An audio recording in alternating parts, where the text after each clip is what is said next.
போட்டுக்கொண்டு தான் எடுத்து அடிப்பாடி வருவார்கள். அஞ்சப்பால் குளிப்பார்கள், அகிழ்ந்து விளையாடுவார்கள். ஓலக்காரி மாயக்காரி ஓவாள தங்கையோட அப்போ சடையலகி ஆயிரம் நல்லுடைய தாராள உருமுகமா கோழி வர வேண்டும்.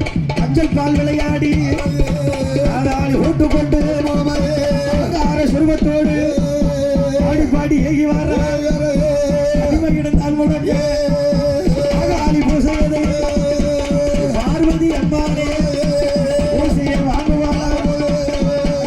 ஆடிக்கொண்டு அத்தியான வேலையிலே அதிக உச்சி வேலையிலே அப்பாலும் தங்கையுமா அடிக்கார வைரவனா தன்னனை தானானோ தன்னானோ தன்னனை தானானோ தன்னானோ தன்னானே தானே தன்னானே தானானோ தன்னானோ தானனை தன்னானோ தன்னானோ தானனை தன்னானே தன்னானே தானனை தன்னானோ